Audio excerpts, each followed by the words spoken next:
दोस्तों पहला क्वेश्चन है आपका इस वीडियो का कि चार भिन्न भिन्न अंकों की कितनी संख्याएं 0, 1, 2, 3 से बन सकती हैं। तो दोस्तों इस क्वेश्चन को देखिए हम बिना फॉर्मूले के कैसे यूज करें, कैसे सॉल्व करेंगे। तो दोस्तों को करना क्या है, हमको पहले हम चार खाने बना लेते हैं, क्योंकि दे रखा है आपको चार संख्या है, आपकी चार अंकों को भरना है हमको। तो यहाँ पे हमने बना लिए चार खाने। ठीक है, अब देखिए दोस्तों यहाँ पे आपका इस तरह से कुछ नहीं दे रखा है कि अंकों की पुनरावृत्ति हो सकती है नहीं हो सकती है। कुछ नहीं दिया हो तो हम उसको हमेशा ये मांग चलेंगे कि यहाँ पे अंकों की पुनरावृत्ति आपकी नहीं होगी, यानी कि एक अंक आपका 2 बार प्रयोग नहीं होगा। तो देखिए दोस्तों हम पहले स्थान को भरते हैं इस वाले को। तो यहाँ पे दोस्तों आपको क्या आ सकता है, यहाँ पे आपको 1 आ सकता है, 2 आ सकता है, आपका 3 आ सकता है। 0 क्यों नहीं आ सकता? अगर दोस्तों यहाँ पे हमने 0 पुट कर दिया, ठीक है, तो ये संख्या जो आपकी 4 अंकों की ना होगी, ये संख्या आपकी 3 अंकों की रह जाएगी। हमसे पूछा क्या, बोला क्या है कि वो 4 अंकों संख्या होनी चाहिए। तो यहाँ नहीं कि इस स्थान को हम 3 प्रकार से भर सकते हैं, तो यहाँ लिख देंगे आपको ऊपर 3। ठीक है, अब बात करें दूसरे स्थान की।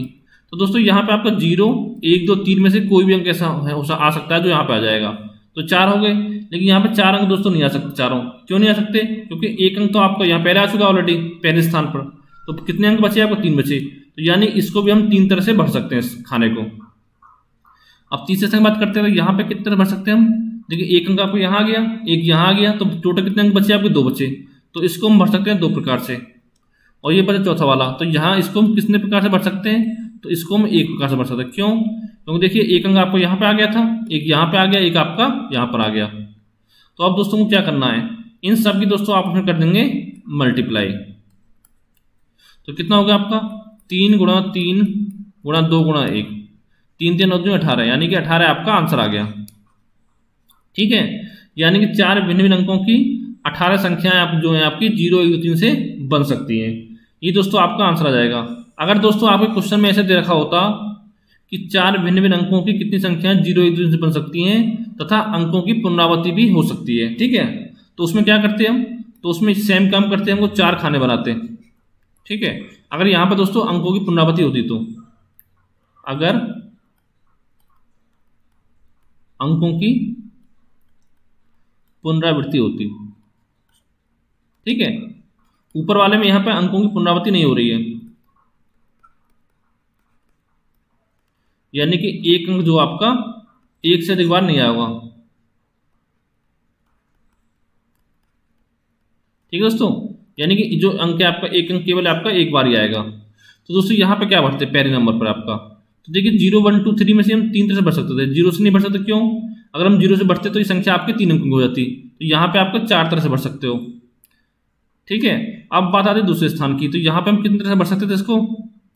0, 1, 2, 3, यानी इन चारों में से आपका, सॉरी यहाँ पे हम 3 तरह भरेंगे। ठीक है, क्योंकि आपका 0 नहीं आएगा तो 1, 2, 3 3 हो गया आपका। और यहाँ पे देखिए हम 0, 1, 2, 3 इसमें से किसी तरह से भर सकते हैं, यानी कि 4 प्रकार से भर सकते हैं इसको।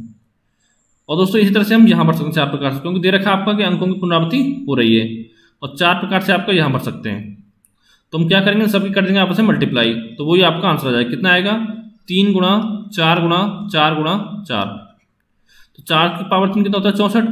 और 64 कितना होता है आपका? 64 गुणा 3, 4 3 12 की 2, क्या ये बचा आपका? 6 3 18 और 2 18 1 19, यानी कि 192। ठीक है, तो आपका आंसर आ जाता है 192। लेकिन इसमें अंकों की पुनरावृत्ति नहीं होती, इसलिए आपका आंसर होगा 18। ठीक है, उम्मीद करता हूँ आपको दोनों टाइप का समझ में आ गया होगा।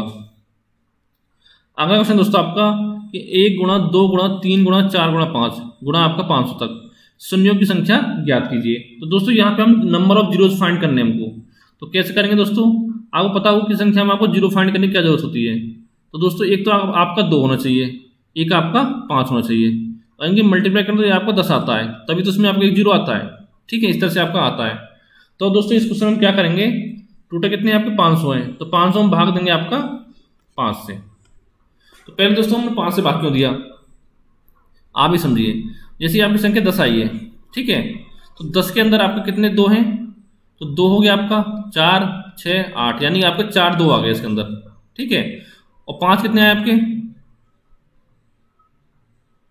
5 एक आया आपका, एक ही है ना 5 आपका। ठीक है, तो इस तरह से आप समझिए इसको कि जो नंबर ऑफ जिसकी संख्या कम होती है, जैसे कि आपका दे रखा है, कुछ संख्या दे रखी है, देखो जैसे 15 गुणा 20 गुणा आपका 5 गुणा आपका 4।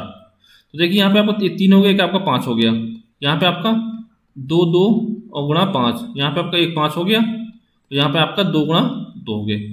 तो देखिए दोस्तों इसमें आपके नंबर ऑफ 2 कितने हैं, तो 1 2 3 4, ठीक है, 2 जो है आपके 4 हैं, और 5 कितने आपके 1 2 3, ठीक है, 5 आपके 3 है।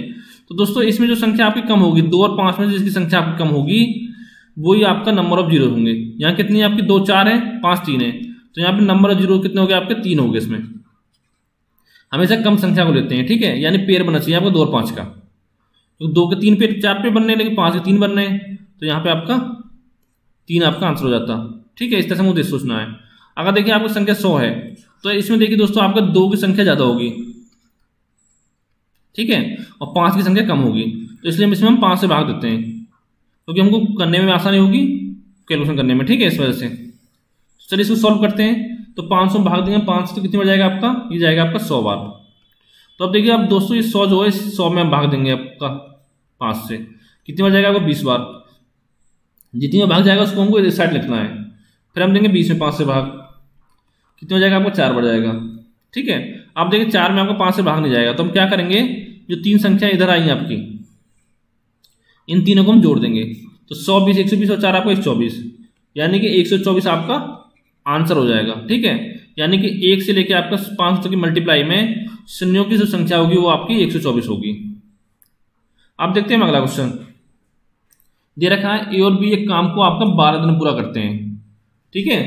बी और सी जो करते हैं वो 8 दिन में करते हैं, सी तथा ए करते हैं 6 दिन में, तो बी अकेले इस काम को पूरा करने में कितना समय लेगा। तो पहले इन सबको निकाल लेते हैं आपका टोटल वर्क। कैसे, देखिए आपको दिया होगा ए बी किसी काम कितने करते हैं 12 दिन में, तो ये कर रहे हैं आपको 12 दिन में मान लेते हैं बी, और बी सी कितने कर रहे हैं आपका बी और सी मिलके, यानी बी प्लस सी ये 8 दिन में कर रहे हैं। फिर आपका सी और ए ये दोस्तों कर रहे हैं आपके मिलके 6 दिन में। तो दोस्तों पहले हम यहाँ से निकालेंगे टोटल वर्क। तो टोटल वर्क कैसे करता है आपका, जितनी संख्या दे रखी है 12 8 6, ठीक है, इनका दोस्तों हम एलसीएम ले लेते हैं। दोस्तों मैं एलसीएम निकालने आपको बताई थी शॉर्ट ट्रिक क्या होती है आपकी, कि जो भी आपकी बड़ी संख्या है उसमें हम 1 से मल्टीप्लाई करना स्टार्ट करते हैं। तो 12 का 12, अब देखिए 12 जो आया आपका 6 से कटा नहीं कट रहा है, 6 से कटा लेकिन 8 से नहीं कट रहा 12, तो इसमें करेंगे हम 2 की मल्टीप्लाई, तो 24 हो गया। देखिए 24 आपका 12 से भी कट रहा है, 8 से भी कट रहा है और 6 से भी कट रहा है, तो इसका मतलब जो 24 है वो आपका एलसीएम हो जाएगा 24, ठीक है। ये दोस्तों आपका एलसीएम हो गया, यानी कि आपका टोटल वर्क कितना आ गया, ये आपको निकल के आएगा टोटल वर्क 24। एक सेकंड,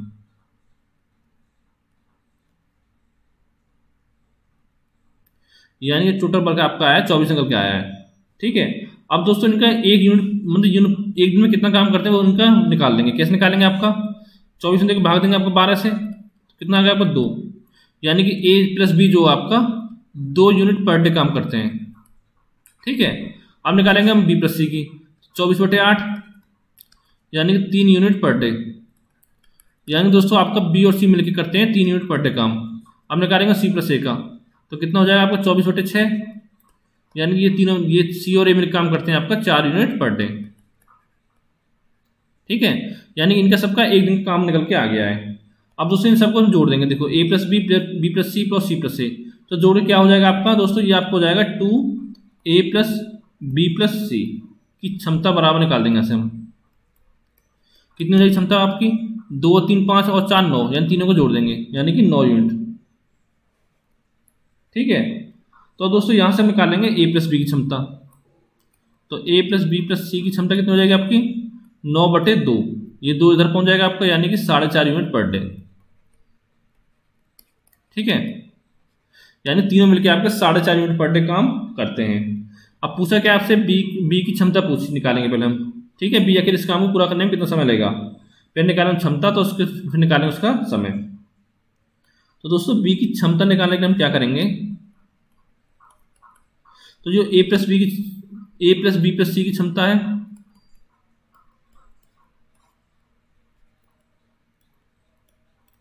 इसमें दोस्तों माइनस कर देंगे आपका सी प्लस ए की क्षमता, यानी कि सी प्लस ए की क्षमता। तो यहां से हमारे बी की क्षमता निकल के आ जाएगी, कैसा है देखिए, आपको सी से सी कट जाएगा, ए से आपका ए कट जाएगा, तो यहां से हमारे बी की क्षमता निकल के आ जाएगी। तो कितनी हो जाएगी आपकी तो 4.5 यूनिट पर डे माइनस क्या आपका C+A की कितनी क्षमता आपकी, देखिए आपका 4 यूनिट पर डे, तो माइनस के 4 आपका आ गया, यानी कि आपका आ गया 0.5 यूनिट पर डे। ठीक है, यानी जो बी की क्षमता है वो आपकी है 0.5 यूनिट पर डे, यानी 1/2 काम, यानी एक काम का आधा हिस्सा वो आपका एक दिन में कंप्लीट करते हैं, यानी बी करता है। तो अब निकालेंगे हम बी द्वारा लिया गया समय।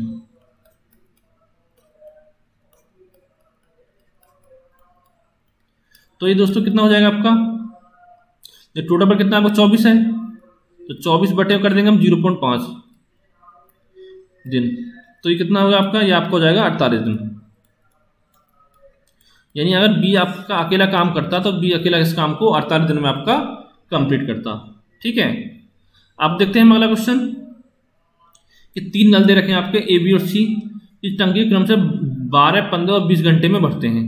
यदि नल ए जो पूरे समय खुला रहे तथा बी और सी बारी बारी से 1 घंटे के लिए खोल दे जाएं, तो टंकी कितने समय में भर जाएगी।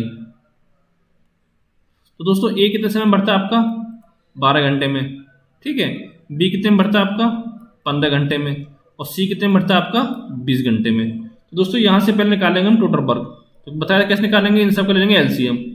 दोस्तों 12, 15 और 20 का आपका एलसीएम होता है 60, यानी ये आपका टोटल वर्क आ गया।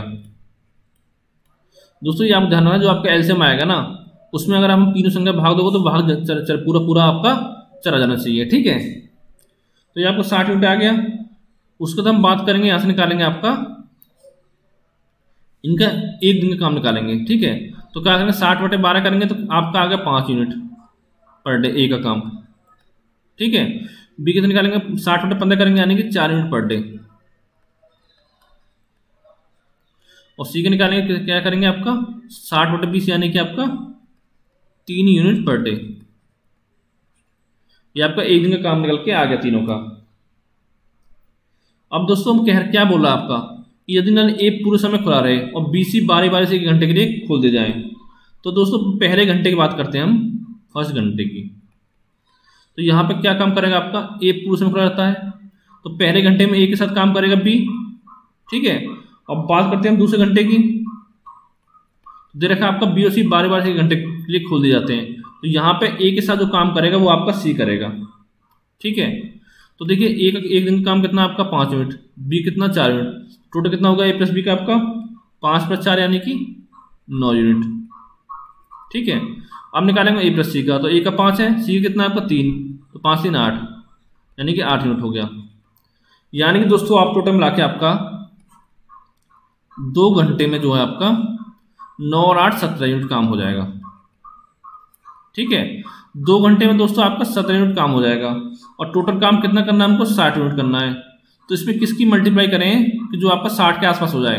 तो देखिए दोस्तों हम 17 में 3 करेंगे तो 51 यूनिट काम हो गया आपका, 4 करेंगे तो आपका 68 हो जाएगा, जो 60 से ऊपर बैठ रहा है, तो हम करेंगे इसमें 3 की मल्टीप्लाई, तो यानी 17 आपका 51 यूनिट आपका टोटल काम हो जाएगा। तो अगर दोस्तों यहाँ पे हमने 3 की मल्टीप्लाई किया तो इधर भी हमको 3 की मल्टीप्लाई करना होगा, तो ये आपको हो गया 6 घंटे। यानी दोस्तों आपको 6 घंटे में टोटल काम हो जाएगा आपका 51 यूनिट। तो काम जो बचा कितना बचा आपका 9 यूनिट बचा। कैसे कि 60 में से आपका 51 यूनिट आपका माइनस कर देंगे। तो दोस्तों ये 9 यूनिट काम जो आपका ए प्लस बी मिलकर कर रहे हैं। ठीक है, 9 यूनिट काम आपका, तो ए प्लस बी 9 यूनिट कितने में कर रहे हैं आपका 1 घंटे में कर रहे हैं, तो टोटल कितना हो जाएगा आपका, तो इसमें 9 प्लस ऐड कर देंगे तो कितना हो गया आपका 60 यूनिट काम हो गया। तो यहाँ पे 6 घंटे में अगर हम आपका 1 घंटा ऐड कर देते हैं तो आपका हो गया 7 घंटे। यानी दोस्तों आपका 7 घंटे में टोटल 60 यूनिट आपका काम कंप्लीट हो जाएगा। ठीक है, तो दोस्तों ये 60 घंटे जो है आपका 7 आवर्स, ये आपका आंसर हो जाएगा इसका। ठीक है, उम्मीद करता हूँ आपको समझ में आ गया होगा, क्योंकि हमने 2 घंटे बचे थे वो आपका ए प्लस बी मिलकर ही काम आपका कंप्लीट करेंगे। ठीक है, क्योंकि दे रखा है आपको पहले घंटे में ए प्लस बी आपका 9 यूनिट काम करते हैं। आप चलते हैं अगले क्वेश्चन तरफ कि एक नाव धारा की दिशा में 11 किलोमीटर पर आवर की तथा धारा की विपरीत दिशा में 5 किलोमीटर पर आवर की गति से चलती है, तो स्थिर जल में नाव की गति कितनी होगी। स्थिर जल यानी कि आपका शांत जल में। तो दोस्तों यहाँ पे आपके x की वैल्यू दे रखी है 11 किलोमीटर पर आवर, यानी कि आपकी होगी धारा की दिशा में।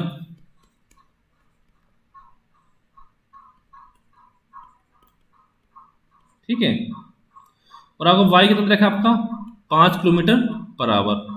यानी ये आपका है धारा की विपरीत दिशा में।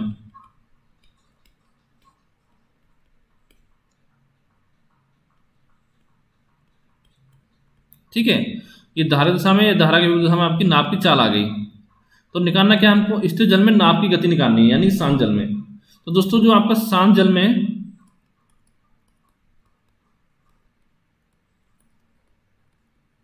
नाव की गति का जो फॉर्मूला होता है वो क्या होता है आपका, जब आपको धारा और जो पढ़ाया था हमने तो उसमें आपको बताया गया था। ठीक है, तो ये क्या होता है आपका x प्लस वाई अपॉन 2 होता है शांत जल में नाव की गति। तो कितना हो जाएगा आपका आंसर, x क्या आपका 11, y क्या 5 और बटे 2 आपका, यानी 16 बटे 2 कितना हो गया आपका 8 किलोमीटर पर आवर आपका आंसर आ गया। ठीक है, अब देखते हैं अगला क्वेश्चन कि एक चोर जो आपका एक कार को दोपहर 2:30 बजे चुराकर 60 किलोमीटर पर आवर की चाल से भागता है। चोर को दोपहर 3 बजे देखा जाता है, तो कार का मालिक दूसरी कार से 75 किलोमीटर पर आवर की चाल से चोर का पीछा करता है। तो चोर जो आपका कितने बजे पकड़ा जाएगा। दोस्तों एक तो आपको फॉर्मूला याद रखना है आपका हमेशा, जब भी इस तरह क्वेश्चन याद सॉल्व करते हो, आपका समय बराबर दूरी बटे चाल का। ठीक है, या आप कह सकते हो दूरी बराबर चाल गुना समय, एक ही बात है। तो दोस्तों पहले इसमें क्या करेंगे, देखिए चोर जो भाग रहा है आपका 2:30 बजे भाग रहा है। ठीक है, और पुलिस उसका पीछा कब, यानी जो उसका कार का मालिक जो पीछा कब कर रहा है उसका 3 बजे से स्टार्ट कर रहा है। तो दोस्तों यानी कि पहले जो आधा घंटा है उसका, तो यहाँ पे निकाल लेंगे पहले चोर द्वारा 30 मिनट में चली गई दूरी, यानी कि जब कार मालिक ने आपका चोर का पीछा करना स्टार्ट किया तो उससे पहले चोर जो आपका आधा घंटा चल चुका होगा। ठीक है, 3 बजे चला है या 2:30 बजे चला है, यानी 30 मिनट चल चुका होगा उससे पहले। तो दूरी बराबर क्या हो जाएगी आपकी चाल गुना समय। तो चाल कितनी है आपकी चोर की 60 किलोमीटर पर आवर, तो 60 गुना समय कितना आपका 30 मिनट। तो देखिए दोस्तों आपको चाल दे रही किलोमीटर पर आवर में, समय मिनट में, तो इसको हम घंटे में कन्वर्ट कर लेंगे। क्या करेंगे, इसमें 60 का दे देंगे भाग, तो 60 से आपको 60 कट गया, तो ये आपका आ गया 30 किलोमीटर दूरी। ठीक है, यानी चोर जो टोटल आपके 30 किलोमीटर दूरी तय कर चुका होगा। तो इसलिए आप दोस्तों निकाल लेंगे आपका चोर द्वारा पकड़ने में लगा समय। ठीक है दोस्तों, ये सब चीज मैं आपको समझाने लिखा हूं, ये आपको लिखने की जरूरत नहीं है कि कितना समय लगा क्या लगा। ठीक है, आप सीधा सीधा करना है। तो दोस्तों इसमें क्या करेंगे, समय बराबर क्या हो जाएगा आपका दूरी बटे चाल। दूरी कितनी है आपकी 30 किलोमीटर, और चाल कितनी देखिए आपका, इसकी 60 किलोमीटर पर आवर है, इसकी आपकी 75 किलोमीटर पर आवर है। ठीक है, अब देखिए दोस्तों अगर ये दोनों आपके एक ही डायरेक्शन में चल रहे हैं तो यहाँ पे क्या होगा, आपको जो चाल जो वो आपस में घट जाएंगी, यानी 75 माइनस के 60 हो जाएगा। अगर दोस्तों ये दोनों विपरीत डायरेक्शन में होते हैं आपके, तो दोनों चालें आपकी जुड़ जाती हैं। तो कितना होगा 30 बटे आपका 75 में 60 कितना बचेगा 15, यानी कि 2 घंटे। ठीक है, कि चोर द्वारा पकड़ने में लगेगा आपका 2 घंटे। लेकिन पूछा क्या आपका कि चोर कितने बजे पकड़ा जाएगा। तो दोस्तों चोर पकड़ा जाएगा आपको 3 बजे से लेके आपका जो 3 बजे टाइम था, यानी 3 PM, इसमें हम 2 घंटे आपका ऐड कर देंगे। ठीक है, तो कितना हो गया आपका 5 PM, यानी कि जो चोर जो आपका 5 बजे पकड़ा जाएगा दोपहर के। ठीक है, आपको ये नहीं करना है शाम के, आपको ये नहीं करना है कि 2:30 बजे से इसको जोड़ दो। क्यों, क्योंकि हम देखो 30 मिनट में उसकी दूरी निकाल ली थी, तो यानी 3 बजे से इसको काउंट लेके चलेंगे। अब चलते हैं अगले क्वेश्चन तरफ आपका, कि यदि देखा आपका A/B/C बराबर 1/3/2 और C/D/E देखा आपका 1/2/3, तो A/B/C/D/E का आपको मान ज्ञात करना है। तो पहले दोस्तों यहां पर हम लिख लेंगे A, B, C, D और आपका E। दोस्तों ये आपको देखने में बहुत लंबा लग रहा होगा, लेकिन बहुत ही आराम से आप इसको कर सकते हो। पहले क्या दे रखा आपका A/B/C, तो यहाँ पे लिख लेंगे आपका 1, 3, 2। ठीक है, A के नीचे आपका 1 हो गया, B के नीचे 3 हो गया और C के नीचे आपका 2 हो गया। ये आपका कितना हो गया। आगे क्या दे रखा आपका C/D/E, 1/2। तो देखिए यहाँ पे इसके नीचे लिखेंगे हम, इसके आगे नहीं लिखेंगे हम, इसके नीचे लिखेंगे। तो ये आपको हो जाएगा 1/2 आपका 3। ठीक है, C के नीचे आपका 1 हो गया, D के नीचे आपका 2 हो गया, E के नीचे आपका 3 हो गया। अब देखिए दोस्तों ये D का स्थान खाली है, ये भी खाली है, ये भी खाली है, आपको ये भी खाली है। तो इस कंडीशन में हम क्या करते हैं कि जो संख्या आपकी यहाँ दे रखी होती है, ठीक है, उसको हम इसके सामने लिख देंगे दाईं तरफ। तो यहाँ पे आपको 2 लिख देंगे, यहाँ पे आपका 2 लिख देंगे। अब देखिए दोस्तों यहाँ पे आपका 1 है। ठीक है, अब देखिए 1 के बाईं तरफ आपको कोई संख्या नहीं है, तो यहाँ पे भी आपका 1 लिख देंगे 1 और यहाँ पे आपका 1 लिख देंगे। अब दोस्तों इन सबका आपस में मल्टीप्लाई करके आपका सब में आपस में इसका मल्टीप्लाई कर देंगे। तो कितना हो गया आपका 1 एकम 1 हो गया। यहाँ पर दोस्तों आपका अनुपात लगेगा सबके बीच में, ठीक है। तो 3 एकम आपका 3 हो गया, यहाँ पे 2 एकम 2 हो गया, यहाँ 2 दूनी 4 हो गया आपका, और यहाँ पे 3 दूनी 6 हो गया। अब देखिए दोस्तों इसमें कोई कुछ चीज़ आपकी कॉमन तो नहीं आ रही है, देखिए इसमें कोई कॉमन नहीं है सब में, ठीक है। तो यही दोस्तों आपका आंसर हो जाएगा, यानी कि 1 अनुपात 3 अनुपात 2 अनुपात 4 अनुपात 6, ये आपका अनुपात हो जाएगा ए अनुपात बी अनुपात सी अनुपात डी अनुपात ई का। अब देखते हैं हम अगला क्वेश्चन देखते हैं, 8वां क्वेश्चन इस वीडियो का कि 66 केजी यानी कि 66 केजी मिलावटी दूध में दूध और पानी का अनुपात दे रखा आपका 5 अनुपात 1। तो इस अनुपात को 5 अनुपात 3 करने के लिए इसमें पानी मिलाया जाता है। तो मिलाए गए पानी की मात्रा आपको ज्ञात करनी है कि इसमें कितना पानी आपका मिलाया गया। तो दोस्तों पहले देखते हैं आपका प्रारंभिक वैल्यू कितनी है आपकी, ये मिल्क हो गया आपका, इधर आपका वाटर मान लेते हैं। क्या अनुपात है आपका 5 अनुपात 1, ये 5 हो गया, ये आपका 1 हो गया। अब आगे क्या रखा आपका कि इस अनुपात को 5 अनुपात 3 करने के लिए कितना पानी मिलाना होगा। तो यहाँ पे आपका अनुपात हो जाएगा 5 अनुपात 3, ये आपका प्रारंभिक है, ये आपका अंतिम अनुपात हो गया, ठीक है। और ऊपर वाला आपका प्रारंभिक अनुपात था, ये वाला 5 अनुपात 1, यहाँ आपका 5 अनुपात 3 हो गया। अब दोस्तों इसमें क्या दे रखा है, आपको एक पॉइंट पकड़ना है इसमें कि इसमें क्या मिलाने के लिए बोल रहा है आपका। इसमें बोल रहा हुआ आपका कि पानी मिलाना है। तो दोस्तों इस कंडीशन में क्या करेंगे, अगर जो आपको पानी मिलाने के बोले तो हमको जो वाटर जो आपका मिल्क जो है उसको हम बराबर कर लेंगे दोनों कंडीशन में, ठीक है। अगर आपसे बोलता कि कितना दूध मिला जाए तो हम इसमें क्या करते, तो जो पानी है आपका उसको बराबर कर लेते। अब देखिए दोस्तों ये पानी जो ये आपका मिल्क जो है 5 अनुपात 5 है दोनों में, तो यानी कि आपका ऑलरेडी बराबर है, तो इसको हमको बराबर करने की जरूरत नहीं है। और अब देखिए हम क्या करेंगे, देखिए कितना दे रखा है स्टार्टिंग में 66 केजी, तो यानी कि 5 + 1 का वैल्यू दे रखी है आपकी, 5 + 1 की वैल्यू दे रखी है आपकी, कितना हो गया 6 हो गया, यानी कि 6 यूनिट की वैल्यू दे रखी है आपकी 66 केजी, ठीक है। अब दोस्तों को निकालना क्या है, ऐसे हमको ये इनका जो अंतर है वो निकालना है। 3 में से 1 कितना बचा आपका 2 का अंतर है आपका, यानी कि 2 यूनिट। इसकी दोस्तों हमको वैल्यू निकालनी है 2 यूनिट की। तो दोस्तों आपका 6 यूनिट 66 केजी है, तो आपका 2 यूनिट कितना हो जाएगा, ये हमको निकालना है। कैसे निकालेंगे, या तो आप क्रॉस मल्टीप्लाई कर दो, आपका 66 गुणा 2/6 ऐसे हो जाएगा आपका 66 गुणा 2/6, तो 2 से कट गया 3 बार, 3 से आपका 22 बार कट गया, तो 22 आपका आंसर आ गया, यानी कि 22 केजी। यानी कि इसमें 22 केजी आपको पानी मिलाना होगा, केजी मान लो लीटर मान लो जो आपको मानना है, ठीक है, जो आपको उसमें दे रखा है। तो दोस्तों यहाँ पे कैसे कर सकते हैं, देखिए आपका यहाँ पे 6 यहाँ पे 2 है, तो कितना कम है आपका, ये आपका 1/3 कम है यहाँ से, तो इसमें आपका 1/3 की मल्टीप्लाई कर देंगे तो यहाँ पर आपका 22 आंसर आ जाएगा। उम्मीद करता हूँ आपको समझ में आ गया होगा। अगर आप चाहते हो इसको बेसिस करना तो देखिए बेसिस इसको कैसे करेंगे, ठीक, वहाँ पे थोड़ा आपको टाइम ज़्यादा लगेगा उसमें। देखिए आपको दे रखा है 66 केजी, ठीक है, ये आपका मिश्रण दे रखा है, और यहाँ से अनुपात निकाल लेंगे आपका मिल्क और वाटर का रेशियो, मिल्क ये आपका वाटर हो गया। इधर आपको क्या दे रखा है कि मिल्क दूध कितना आपका 5 अनुपात 1, तो यहाँ पर करेंगे हम 66 गुणा आपका दूध का रेशियो 5 और बटे में आपका 6, तो टोटल आपका 5 और 6 हो गया, तो आपका 11 हो गया, 11 55, यानी कि 55 तो आपका केजी आपका दूध हो गया। वाटर कितना हो जाएगा आपको 66 - 55 कर देंगे, यानी कि 11 केजी आपका वाटर हो गया। अब इसमें बोल क्या रखा है कि इस अनुपात को 5 अनुपात 3 करना है, ठीक है, दूध और पानी के अनुपात को, ये आपको ध्यान रखना है। अगर आप ऊपर मिल्क ले रहे हो तो आपको नीचे वाटर लेना है, ठीक है, इस तरह से आपको चलना है।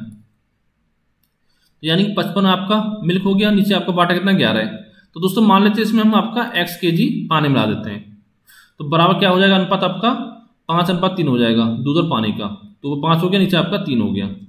अब क्या करना है, 5 से काटेंगे आपको 55 को 11 हो जाएगा, इधर कर देंगे क्रॉस मल्टीप्लाई, तो 11 से 33 हो गया आपका, 33 बराबर आपका होगा 11 + x, यानी कि x बराबर कितना हो गया आपका 33 - 11 बराबर आपका 22 केजी आंसर आ गया, ठीक है।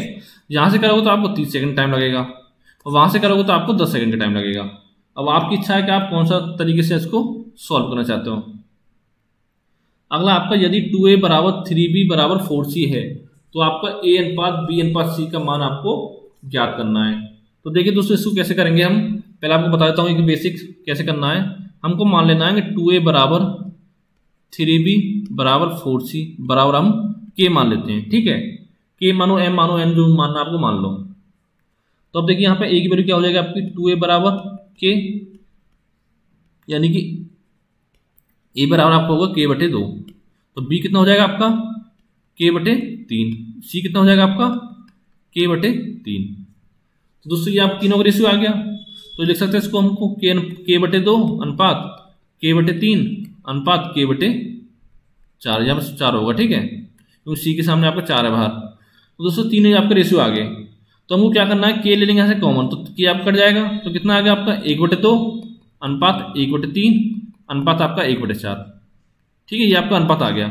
अब देखिए दोस्तों, आपको मेन पॉइंट यहीं पे याद रखना है, ये इतना लंबा चौड़ा आपको नहीं करना है कि जो भी आपको दे रखी हो उनके आपका उल्टा करके लिख देना है आपको, कि a के सामने 2 है तो इसको लिख देंगे हम 1 बटे 2, b के सामने 3 है तो इसको लिख देंगे हम 1 बटे 3, और c के सामने 4 है c के बराबर में, तो इसको लिख देंगे हम 1 बटे 4।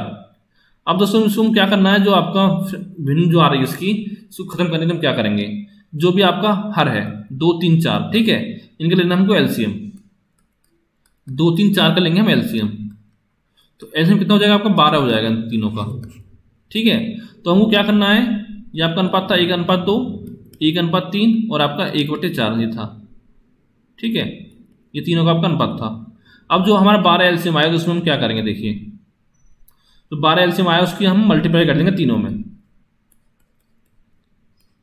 ठीक है, तो कितना हो गया आपका, काटेंगे आपका 6 हो गया, इधर आपका 4 हो गया, इधर आपका 3 हो गया, यानी कि 6:4:3 आपका आंसर आ गया, ठीक है, ये आपका आंसर हो जाएगा।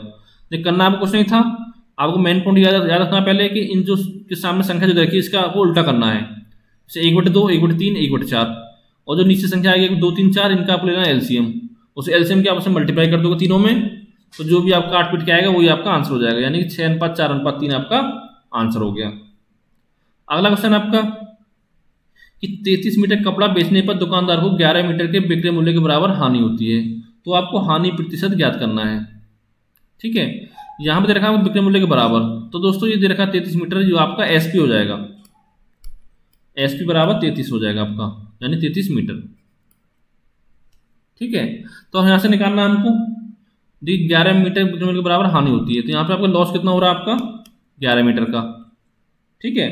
अब देखिए दोस्तों, कोई चीज़ आपकी 33 रुपये की है, ठीक है, ये समझना आपको, अगर उस पर आपको 11 रुपये का लॉस हो रहा है, नहीं, अगर कोई वस्तु आपको 33 रुपये में आपने बेची, पेन हो कुछ ही मान लो, ठीक है, तो अगर उस पर आपको 11 रुपये का लॉस हो रहा है तो आपका कितने रुपये में खरीदोगे आपने उसमें, तो सीपी बराबर क्या होता है आपका एसपी प्लस के आपके लॉस हो जाएगा, यानी 33 प्लस के आपका 11, यानी कि वो वस्तु आपने 44 रुपये में खरीदी होगी, तभी तो उस वस्तु पर आपको 11 रुपये का आपका लॉस हो रहा है, ठीक है।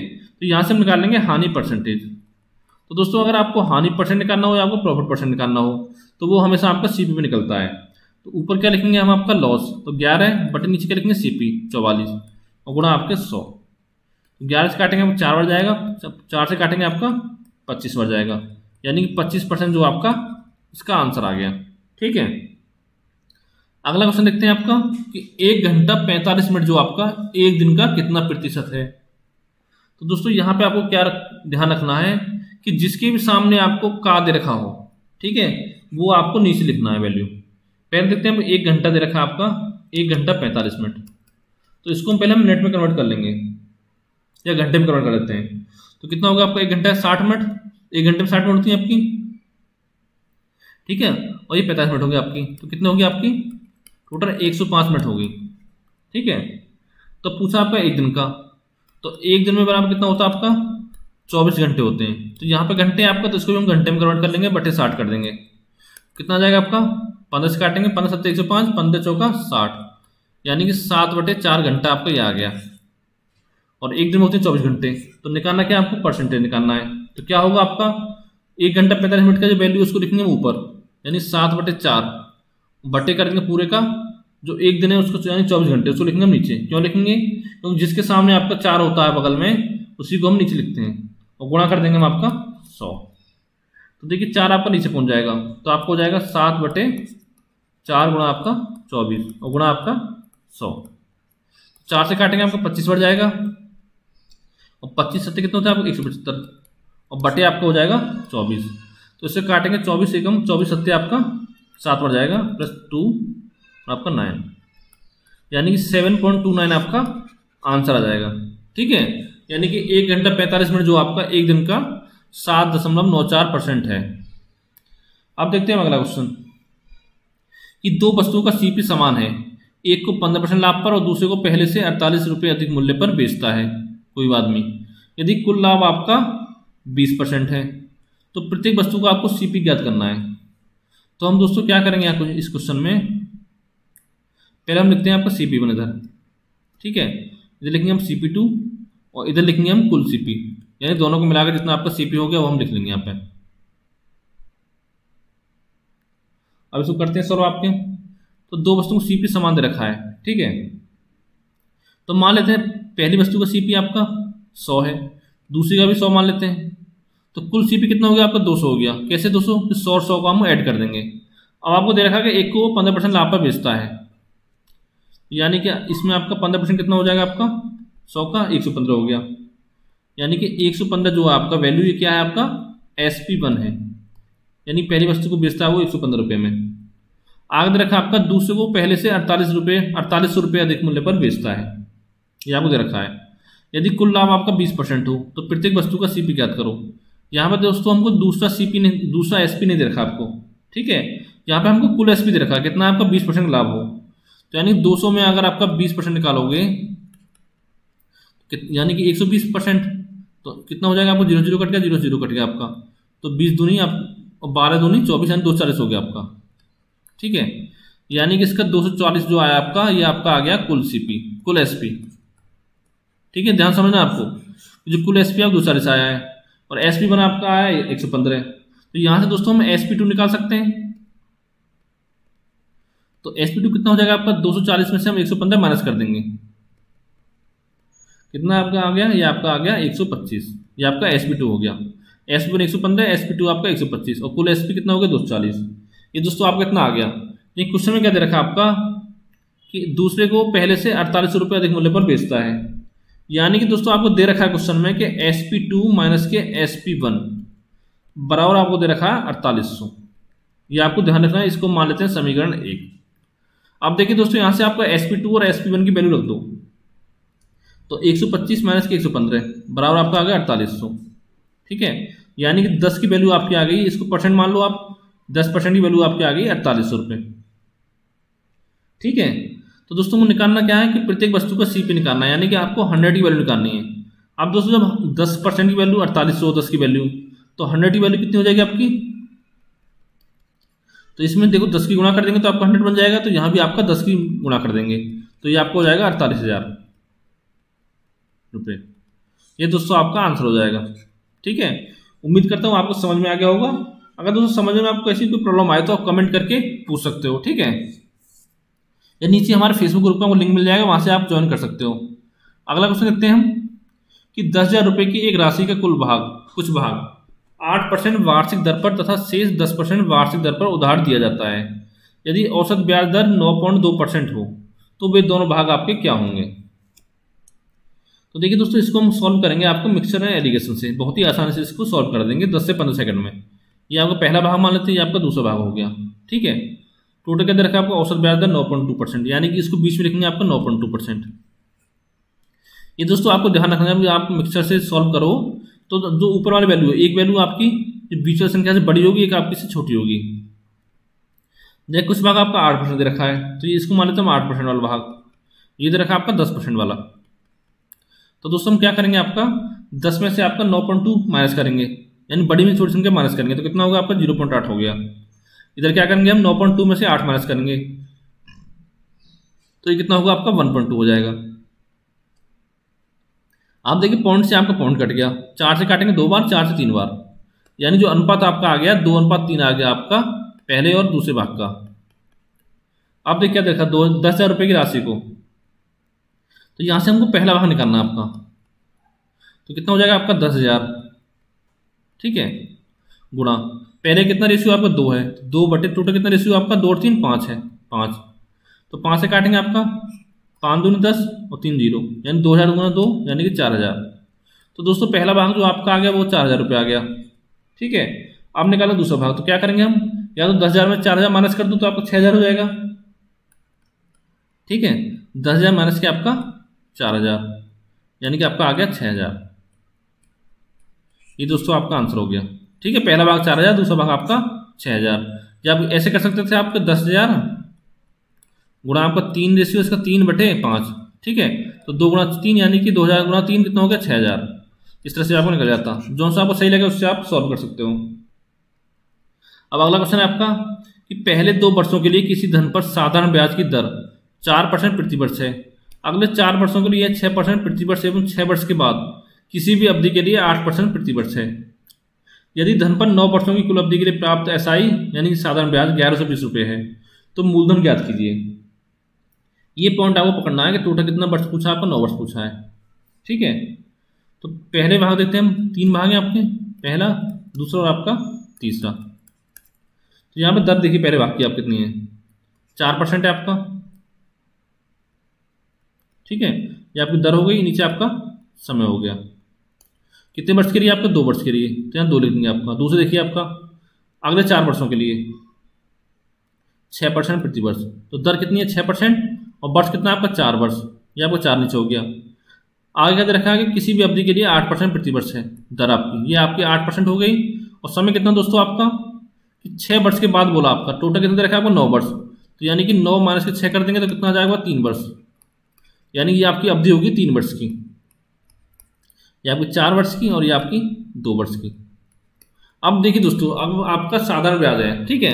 अगर पहले वर्ष आपका 4% दर है, दूसरे वर्ष कितनी होगी आपकी 4, दूसरे वर्ष होगी, तो टोटल कितनी होगी आपकी 4 और 4 आपकी 8 वर्ष हो गई, यानी इन कर देंगे आपसे मल्टीप्लाई, तो टोटल आपका हो जाएगा 8%, ये 8 हो गया, ठीक है। 8 ही मान लीजिए, ये कितना हो जाएगा आपको 6 गुणा 4 यानी कि 24, ठीक है। तो 6 से आप 4 बार जोड़ोगे तो आपको 24 हो जाएगा, यानी 24%, ये आपका 8% हो गया। और ये देखिए 8 से 24 यानी कि आपका 24%, ये हो गया आपका। अब दोस्तों क्या करना है कि टोटल जो दर निकल के आई है आपकी दर गुणा समय, टोटल इन सबको ऐड कर देंगे, 8, 24 और आपका 24 को, तो 48 और 8 आप कितना हो गया 56%, ठीक है। ये दोस्तों आपका 56% हो गया। अब दोस्तों यहाँ से आपको एक फॉर्मूला याद रखना है, क्या कि P गुणा R% बराबर आपका SI। P कितना आपका, P हमको निकालना है यानी मूलधन हमको निकालना है, और R कितना दर आपका ये टोटल 56%, ठीक है। तो गुणा आपका हो गया 56%, बराबर SI कितना आपको 1120 दे रखा है, तो 1120, तो यहाँ से दोस्तों P की वैल्यू निकाल देंगे, तो बराबर आपको हो जाएगा 1120 गुणा आपका, देखिए इधर जाएगा तो आपका 1/56 हो जाएगा, यानी कि 100/56 आपको हो जाएगा, या ऐसे कर सकते हो P गुणा 56/100, 100 आपको इधर जाएगा मल्टीप्लाई हो जाएगा, 56 आपको नीचे आ जाएगा, ठीक है। अब देखिए दोस्तों 56 दूनी आपको होते हैं 112, और आगे आपका एक जीरो बढ़ जाएगा, तो कितना हो गया आपका 2000 रुपये हो गया, ठीक है। यानी कि मूलधन आपका आ गया 2000 रुपये, ये आपका आंसर हो जाएगा। अगला क्वेश्चन आपका कि यदि समीकरण 4x² प्लस के x k प्लस 1 ब्रैकेट में प्लस 1 बराबर 0 दे रखा है, ठीक है, कि दो मूल समान पूर्ण मूल हैं, तो आपको p का मान पूछा है, ठीक है। तो दोस्तों इसको कैसे करेंगे, आपने पढ़ा होगा हाई स्कूल इंटर जब आपने अलजेब्रा पढ़ा होगा, ये दो मूल जो है आपके मान लेते हैं, माना मूल बराबर आपको मान लेते हैं, एक अल्फा मान लेते हैं आपका, दूसरा अल्फा, तो दे रखा है दो समान पूर्ण मूल हैं, ठीक है, दोनों मूल आपके बराबर हैं, ये दे रखा है। तो यहाँ पे दोस्तों आपका के है, के का मान निकाल कीजिए, ठीक है, यहाँ पे क्या होगा। तो दोस्तों को क्या करना है आगे आपका, आपने पढ़ा होगा कि मूलों का योग क्या होता है आपका, मूलों का जो योग होता है वो आपको बराबर होता है मूलों का योग a प्लस बी के, यानी कि अल्फा प्लस अल्फा, ये बराबर आपका हो जाएगा माइनस के b अपॉन ए। तो माइनस बी क्या आपका माइनस हो गया, b क्या आपका k प्लस 1, तो माइनस के k प्लस 1 अपॉन में आपका a कितना है 4 है, 4, ठीक है। तो यहाँ से दोस्तों आपका अल्फा प्लस अल्फा कितना हो गया 2 अल्फा हो गया आपका, तो 2 आपका नीचे पहुंच जाएगा, तो आपका अल्फा बराबर हो जाएगा यहाँ से माइनस के k प्लस 1 अपॉन में आपका 8। तो ये दोस्तों आपकी समीकरण 1 बन गई, ठीक है। अब निकालेंगे यहाँ से हम मूलों का गुणनफल। तो दोस्तों मूलों का गुणनफल का फॉर्मूला क्या होता है आपका, कि अल्फा गुणा अल्फा बराबर आपको हो जाएगा c अपॉन ए। c कितना आपका 1 है, a कितना आपका 4 है, तो यहाँ से कितना हो जाएगा आपका 2 अल्फा बराबर 1/4 हो गया, यानी कि अल्फा बराबर आपको हो जाएगा, यानी कि अल्फा स्क्वायर सॉरी, ठीक है, अल्फा गुणा अल्फा है तो आपका अल्फा स्क्वायर हो जाएगा बराबर आपका 1/4। तो ये आपका समीकरण 2 हो गया। दोस्तों ये आपकी 2 समीकरण बन गई, ठीक है। तो दोस्तों यहाँ पे जो आपका अल्फा है इसका मान अगर हम समीकरण 1 में रख दें यहाँ से उठा के, तो कितना हो जाएगा आपका, तो ये आपको हो जाएगा 1/4 अंडर रूट बराबर आपको हो जाएगा माइनस के प्लस 1 बटे आपका 8। ये दोस्तों आपका इतना हो गया। अब दोस्तों यहाँ पे अंडर रूट आ रहा है आपका, तो हम क्या करेंगे, इस अंडर रूट उठाने के लिए दोनों तरफ आपका स्क्वायर कर देते हैं। इधर स्क्वायर आपका, इधर भी स्क्वायर हो गया। कितना हो जाएगा आपका 1/4 हो जाएगा इधर, बराबर आपको हो जाएगा ये माइनस है, माइनस का माइनस प्लस हो जाएगा आपका स्क्वायर करने पर, तो ये आपको हो जाएगा k+1 का स्क्वायर बटे आपका 64। 4 से काटेंगे आपका 16 बढ़ जाएगा। तो यहाँ से आपका आ गया कि k+1 का स्क्वायर बराबर आपका 16। ठीक है दोस्तों, 16 आ गया आपका। तो यहाँ से हम k+1 की वैल्यू निकाल देंगे, तो कितना हो जाएगा आपका अंडर रूट 16। ये दोस्तों आपको प्लस माइनस में होगा, यानी प्लस माइनस की आपकी 4 वैल्यू आपकी आ गई यहाँ से। तो पहली कंडीशन लेते हैं हमका k+1 बराबर 4 लेते हैं प्लस का, तो यहाँ से k कितना हो गया आपका 3 हो गया। ठीक है, कंडीशन दूसरी लेते हैं आपका कि k+1 बराबर आपका -4 लेते हैं, तो k का मान कितना हो गया आपका, यहाँ से हो गया आपका -5। तो यहाँ पे दोस्तों आपके k के 2 मान निकल के आ गए, 3 और -5। ठीक है, ये दोस्तों आपके आंसर हो जाएंगे। ठीक है, मूल जो सा अगर दोनों दे रखो आपके ऑप्शन में तो दोनों लगा दो, अगर एक दे रखा हो तो आपका एक टिक कर लेना आपको दोनों में से। अब देखते हैं अगला क्वेश्चन कि A B C D तथा E 5 लगातार विषम संख्या हैं। तो यहाँ पे लिख लेते हैं हम A B C D और आपका E। आपको दे रखा है A और C का औसत दे रखा है 59, यानी कि A और इन C का औसत क्या होता है आपका, जब भी कोई संख्या आपकी दे रखी है औसत, तो उसका मतलब ये बीच वाली संख्या होती है। तो यानी कि A+C/2 बराबर कितना हो जाएगा आपका B हो जाएगा, यानी कि जो 59 दे रखा है ये आपके B की वैल्यू दे रखी है यहाँ पे। ठीक है, तो B 59 आपका दे रखा है 4 विषम संख्या लगातार, तो 59 से छोटी विषम संख्या कौन सी होगी आपकी, 57 होगी। यही दोस्तों आपका आंसर हो जाएगा। ठीक है, अगर आपसे पूछता बड़ी संख्या तो क्या बोलते हैं हम, यहाँ पे 59 है, यहाँ पे आपका 61 हो जाता, यहाँ पे आपका 63 हो जाता, यहाँ पे आपका 65 हो जाता। क्यों हो जाता, क्योंकि आपको पूछा 5 लगातार विषम संख्या है। ठीक है, अगला क्वेश्चन देखते हैं, क्वेश्चन नंबर 17 आपका, यहां तो 17 क्वेश्चन है आपका कि 10 15 17 13 8 7 6 9 इसकी आपको माध्यिका आपको ज्ञात करनी है। तो दोस्तों माध्यिका हम कैसे निकालते हैं, पहले जो संख्या दे रखी है या तो उसको हम आरोही क्रम में लिख लें या लिख लें हम अवरोही क्रम में, पहले लिखते हैं हम आरोही क्रम में। ठीक है, तो क्या होगा, पहले आपका 6 आएगा, फिर 7, फिर आपका 8 आएगा, फिर आपका 9 आएगा, फिर क्या आएगा आपका 10, उसके बाद आपका आएगा 10 के बाद 13, फिर आपका 15, फिर आपका 17। लेकिन सभी संख्या आएगी ना आपकी 4 4 8, यहाँ पे कितनी आपकी 2 और 4 और 4 8। ठीक है, इस तरह से आपका आ गया। अब देखिए टोटल कितने पद हैं आपके, टोटल 8 पद हैं। तो हम क्या करेंगे, देखिए 3 पद आपके इधर से हटा देंगे और 3 पद आपके इधर से हटा देंगे। ठीक है दोस्तों, अब आपके बचे 2 पद, कौन कौन से बच्चे आपके 9 और 10 बीच वाले। तो क्या करेंगे, दोनों को उठा के इन दोनों का योग कर देंगे, 9 + 10 और बटे कर देंगे उसका 2, यानी जो बीच वाली संख्या है उसका हम आधा कर देंगे। कितना हो गया आपका 19/2। तो कितना आपका आंसर आ गया 9.5, ये आपका आंसर हो जाएगा। ठीक है, अगर दोस्तों आपको सोचिए अगर ऐसा ना हो कि आप क्वेश्चन ऐसा होता, ठीक है, तो संख्या आपकी 17 जो 17 नहीं होती लास्ट में, तो हम क्या करते देखिए, यहाँ पे 6 होता, 7 होता, 8 होता, 9 10 13 और आपका 15, ये आपकी इतनी संख्या होती तो हम क्या करते। तो देखिए हम 3 संख्या इधर से हटाते हैं, तीनों में इधर से हटाते हैं, तो संख्या बचती बीच में कितनी बची है, 1 बची है 9। तो यही दोस्तों आपका 9 आंसर हो जाता है उसमें। अगर 2 संख्या बचती बीच में तो हम दोनों को जोड़ के उसका आधा कर देते हैं। ठीक है, आप देखते हैं अगला क्वेश्चन कि लैपटॉप शब्द के अक्षरों को कितने तरह से क्रमबद्ध कर सकते हैं हम। तो दोस्तों क्या करना, पहले हम काउंट करने कितने शब्द हैं आपके, 3 और 3 6 हैं, तो इसको लिखते हैं हम 6 फैक्टोरियल, टोटल जितने पद हैं आपके। ठीक है, जितने आपके लेटर हैं हो गया। और नीचे बटे में हम क्या करते हैं, जितने भी आपके लेटरों की पुनरावृत्ति हो रही है उसको नीचे हम मल्टीप्लाई करके लिख देते हैं। तो देखिए यहाँ पे एल कितनी बार आया आपका, 1 बार आया है, तो इसको लिख देंगे हम 1 फैक्टोरियल गुणा। ए कितनी बार आया आपका, ए भी 1 बार आया, तो इसको लिख देंगे हम 1 फैक्टोरियल। पी कितनी बार है आपका, 2 बार, तो इसको लिख देंगे हम 2 फैक्टोरियल गुणा। टी कितनी बार है आपका, 1 बार, तो इसे लिखेंगे 1 फैक्टोरियल गुणा। ओ कितनी बार है, 1 बार, तो इसको लिखेंगे हम 1 फैक्टोरियल। ठीक है, तो देखिए दोस्तों आपको इतना लिखने की जरूरत नहीं है, जहाँ पे 1 1 आपका आ रहा है उसको हमको लिखने की जरूरत नहीं होती है। तो हम क्या करते हैं, आपको ऊपर लिखते हैं 6 फैक्टोरियल जितने आपके टोटल लेटर हैं, और नीचे हम क्या लिखेंगे, जिस भी आपके लेटर की पुनरावृत्ति हो रही है उसको हम नीचे लिखते हैं। यानी कि आपका पी आ रहा है आपका 2 बार, तो नीचे लिखेंगे 2 फैक्टोरियल। ठीक है, अगर दोस्तों ये आप लैपटॉप ना होगा, ऐसा होता है आपका लैपटॉप फिर नीचे आपका एल लगा होता लास्ट में, तो हम क्या करते हैं नीचे 2 फैक्टोरियल और लगाते हैं, फिर ठीक है उसकी आपस में मल्टीप्लाई करते हैं, तो जितने भी अंकों की पुनरावृत्ति होगी वो आपको नीचे लिख देते हैं हम जितनी बार आएगा। तो इसको हम सॉल्व कर लेंगे। तो 6 फैक्टोरियल खुलते हैं आपको 6 गुणा 5 गुणा 4 गुणा 3 गुणा 2 गुणा 1 और बटे आपका 2 फैक्टर कितना हो जाएगा 2 गुणा 1। तो देखिए 2 से आपको 1 कट जाएगा, तो कितना बचा आपका 6 5 30 30 चौका 120 120 थी आपका 360।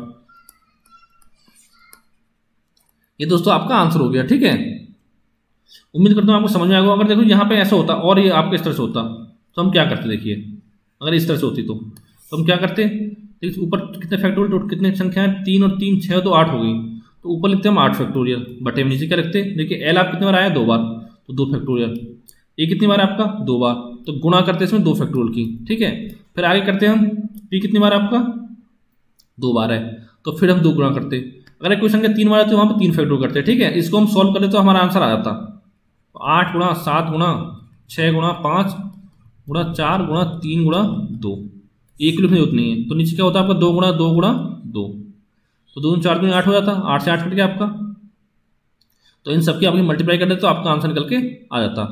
ठीक है, अब देखते हैं हम अगला क्वेश्चन कि 10 17 19 23 8 7 इनका आपको परिसर ज्ञात करना है। तो दोस्तों जो पिछली वीडियो में मैंने आपको बताया था और जब सांख्यिकी पढ़ाया था उसमें बताया आपको कि परिसर बराबर आपका क्या होता है, कि परिसर बराबर आपका होता है कि सबसे बड़ी संख्या,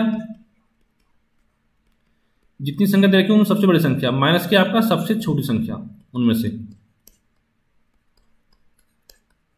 ठीक है, इनके दोनों का अंतर आपका परिसर होता है। तो यहाँ पे सबसे बड़ी संख्या कौन सी आपकी 23 है, 23 माइनस के सबसे छोटी संख्या कितनी है आपकी 7 है यहाँ पे, तो -7 कर देंगे आपका, तो कितना हो गया आपका 16। ये दोस्तों आपका आंसर हो जाएगा यहाँ पे। ठीक है, आपका 1 सेकंड का सवाल है, आराम से आप देख के सॉल्व कर सकते हो, 23 - 7 कर सकते हो। आप देखते हैं आखिरी क्वेश्चन। ठीक है, इस वीडियो के आपका लास्ट क्वेश्चन है कि एक स्कूल में कुल छात्रों की संख्या 600 है, लड़कों की औसत उम्र 12 वर्ष और लड़कियों की औसत उम्र आपकी 11 वर्ष है, जबकि सभी छात्रों की औसत आयु 11 वर्ष 9 महीने है, तो स्कूल में लड़कियों की संख्या कितनी होगी। तो क्या करते हैं, इधर हम लिखते हैं आपका बॉयज, इधर लिख देते हैं हम आपका गर्ल्स। ठीक है, तो इसको करेंगे मिक्सचर मेथड से, तो बीच में क्या है आपका औसत आयु कितनी है 11 वर्ष 9 महीने, यानी 11 वर्ष 9 महीने। तो दोस्तों इसको लिखेंगे हम बीच में। ठीक है, तो बॉयज कितना है आपका, लड़कों की कितनी उम्र है आपकी 12 वर्ष है औसत, तो यानी किससे बड़ी है आपकी, लड़कियों कितनी है आपकी 11 वर्ष, तो इससे छोटी है, यानी एक वैल्यू आपकी इससे बड़ी है कि आपकी इससे छोटी होनी चाहिए हर कंडीशन में। तो आगे क्या करेंगे हम, आपका देखिए 12 बड़ी संख्या है तो इसमें से छोटी संख्या माइनस कर देंगे, तो ये आप कितना हो जाएगा 3 महीने यहाँ पे आपका आ गया, इसमें से माइनस 11 वर्ष 9 महीने से 11 है तो ये आपका आएगा 9 महीने। तो क्या करेंगे 3 से काटेंगे एक बार, ये आपका 3 बार, यानी कि रेशियो आपका आ गया 3:1। बॉयज अनुपात आपका गर्ल्स कितना आ गया 3:1। पूछा क्या आपका स्कूल में लड़कियों की संख्या, तो टोटल छात्र संख्या कितनी है आपकी 600, तो गर्ल्स कैसे निकालेंगे आपका 600 गुणा आपका गर्ल्स का रेशियो कितना आपका 1 है, तो 1 बटे टोटल कितना रेशियो 3 और 1 4 आपका 4, काटेंगे 150 बार गया, यानी कि 150 आपकी लड़कियां हैं। ठीक है, अब पूछता कितने लड़के हैं तो कितने कैसे निकालते हैं हम, बॉयज क्या होते हैं आपका 600 माइनस के आपका 150 कर देते, यानी कि 450 आपके लड़के आ जाते। ठीक है, दोस्तों उम्मीद करता हूँ वीडियो आपको अच्छा लगा होगा। अगर दोस्तों आपको वीडियो अच्छा लगा तो लाइक करें, कमेंट करें और अपने दोस्तों के साथ शेयर करें।